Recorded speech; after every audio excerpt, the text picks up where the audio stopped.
Hello friends, आप सभी को अपने यूट्यूब चैनल मंजा एजुकेशन पे स्वागत है। फ्रेंड्स, इस वीडियो में हम बात करेंगे सिंधु नदी तंत्र यानी इंडस रिवर सिस्टम। फ्रेंड्स, इस वीडियो में हम सिंधु नदी तंत्र के बारे में संपूर्ण जानकारी आपको वीडियो में देंगे। यानी सिंधु नदी की लंबाई कितनी है, क्षेत्रफल कितना है और इसमें भारत की लंबाई कितनी है। सिंधु नदी की जो लंबाई है यह भारत में कितनी है, इसकी सहायक नदियाँ कौन कौन सी है और कहाँ से निकलती है, इस वीडियो में हम सारी डिटेल से आपको बताएंगे। तो चलिए फ्रेंड्स, हम वीडियो को स्टार्ट करते हैं। काफी इंपॉर्टेंट प्रश्न होने वाले हैं।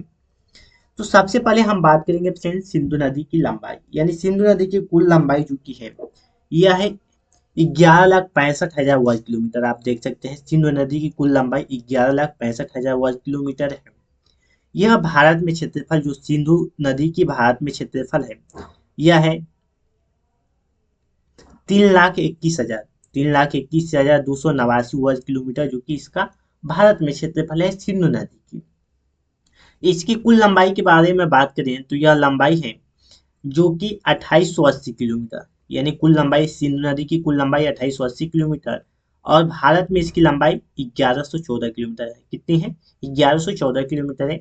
तो आपको परीक्षा में यहाँ से प्रश्न पूछे जा सकते हैं। यानी सिंधु नदी की लंबाई भारत में कितनी है, तो 1114 किलोमीटर। और कुल लंबाई भी पूछ सकता है, तो यह है 2880 किलोमीटर। तो आप इसे याद रख रहिएगा। अब फ्रेंड्स बात करेंगे सिंधु नदी की सहायक नदियां कौन कौन सी है। यानी इसकी 5 सहायक नदियां हैं। फर्स्ट पे आता है चिनाव नदी। सिंधु नदी की जो फर्स्ट पे आती है चिनाव नदी। सेकंड झेलम नदी, रावी नदी, सतलज और ब्यास। ये जो कि 5 सहायक नदियां हैं सिंधु नदी की। अब बात करें चेनाब नदी की लंबाई कुल कितनी है? 960 किलोमीटर। कितनी है इसकी लंबाई? 960 किलोमीटर चेनाब नदी की लंबाई है। आपको यहाँ से भी प्रश्न परीक्षा में पूछे जा सकते हैं कि चेनाब नदी की कुल लंबाई कितनी है, तो यह है 960 किलोमीटर। झेलम नदी की 725 किलोमीटर, रावी नदी की 720 किलोमीटर और सतलज नदी, सबसे बड़ी जो नदी है सतलज नदी, जिसकी लंबाई 1450 किलोमीटर है। ब्यास नदी, इसकी लंबाई 470 किलोमीटर है। तो चलिए हम बात करते हैं सबसे पहले सिंधु नदी जो कि निकलती है, कहाँ से निकलती है। तो फ्रेंड्स आप देख सकते हैं जो सिंधु नदी है चीन के तिब्बत के मानसरोवर झील से निकलती है।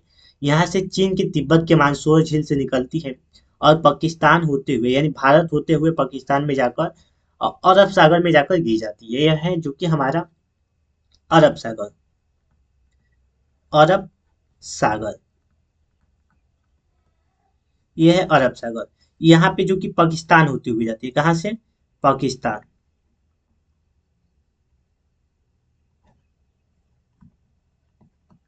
यह है पाकिस्तान।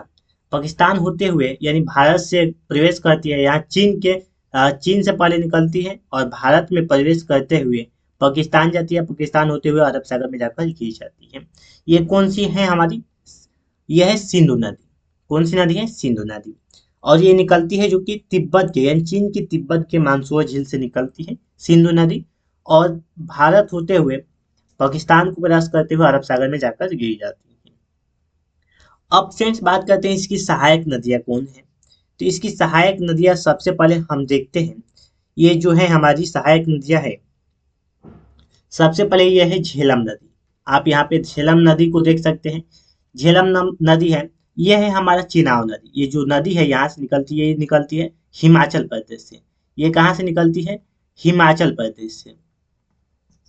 हिमाचल प्रदेश से ये जो नदी है निकलती है, हिमाचल प्रदेश से निकलती है और जाकर मिल जाती है किस नदी में? सिंधु नदी में जाकर मिल जाती है, जो कि हमारी यह है नदी। कौन सी नदी? चिनाव नदी। ये कौन सी नदी है? आप देख सकते हैं, यहाँ पे लिख सकते हैं चिनाव नदी, आपको लिख देंगे। अब बात करें जो कि झेलम नदी के बारे में। झेलम नदी क्या है? तो झेलम नदी ये निकलती है और ये भी जाकर मिल जाती है कहाँ पे? ये मिल जाती है चिनाव नदी में। झेलम नदी जो कि निकलती है और निकल कर कहाँ मिल जाती है? चिनाव नदी में मिल जाती है। चलिए देखते हैं अगले हम नदी के बारे में। तो ये हमारा नदी है जो कि रावी नदी। आप देख सकते हैं जिसकी लंबाई 720 किलोमीटर है। ये भी कहाँ से निकलती है? हिमाचल प्रदेश के रोहतांग दर्रे से निकलती है। ये भी रोहतांग दर्रे से निकलती है।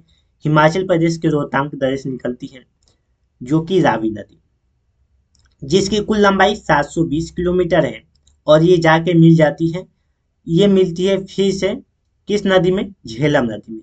ये अधिकांश नदियां झेलम नदी में जाकर मिल जा रही हैं। चलिए अब बात करते हैं हम अपने अगले जो कि नदी के बारे में, जो कि है सतलज नदी। सतलज नदी की लंबाई कुल कितनी है? यह है 1450 किलोमीटर। इस नदी की लंबाई है 1450 किलोमीटर। सतलज नदी की लंबाई कितनी है? 1450 किलोमीटर। और ये नदी निकलती है कहाँ से? ये भी चीन के तिब्बत के मानसू झील से, यानी चीन के तिब्बत के वहीं से निकलती है जहाँ से सिंधु नदी निकलती है। तो चीन के तिब्बत के मानसू झील से निकलती है और भारत में दो राज्य क्रॉस करते हुए, और ये कहाँ पर मिलती है जाके? मिलती है चेनाब नदी, झेलम नदी में। किस नदी में मिलती है? झेलम नदी में जाकर मिल जाती है। तो झेलम नदी का है चिनाब नदी में जाकर मिल जा रही है। ये हमारा चिनाब नदी कौन सी नदी है? ये जो है हमारा चिनाब नदी है, चिनाब नदी। आप देख सकते हैं इस नदी को, कौन सी नदी? चिनाब नदी। अब फ्रेंड्स बात करें एक और है जो कि हमारा ब्यास नदी। यह है जो कि हमारा, यहाँ पे आप देख सकते हैं ब्यास नदी। ब्यास नदी है, ये भी निकलती है कहाँ से? आप देख सकते हैं यह भी हिमाचल प्रदेश से निकलती है, ब्यास नदी, और मिल जाती है सतलज नदी में। अब फ्रेंड्स यहाँ से एक बात बता दूं, जहाँ पे ब्यास नदी सिंधु नदी पर मिलती है, ये जो सॉरी यहाँ पर सतलज नदी पर मिलती है, यानी जो ये ब्यास नदी है जहाँ पे सतलज नदी पर मिल जाती है, वहां से जब मिलती है तो वहां से एक जो कि नहर का निर्माण हो जाता है, जो भारत का सबसे बड़ा नहर है। ये कौन सा नहर है? इंदिरा गांधी नहर। इंदिरा गांधी नहर का निर्माण हो जाता है, यानी जहाँ पे ब्यास नदी सतलज नदी पर मिलती है, वहां पे एक नहर का निर्माण होता है, जो इस नदी का नहर का नाम है इंदिरा गांधी नहर।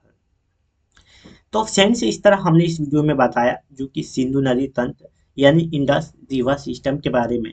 ये फ्रेंड्स मैं आशा करता हूँ कि आपको ये सारी जानकारियाँ समझ में आई होगी। तो वीडियो को लाइक, चैनल को सब्सक्राइब और वीडियो को शेयर जरूर कीजिएगा। तो फ्रेंड्स आज के लिए इतना ही, फिर मिलता है अगले नेक्स्ट वीडियो में। तब तक के लिए जय हिंद दोस्तों, वंदे मातरम।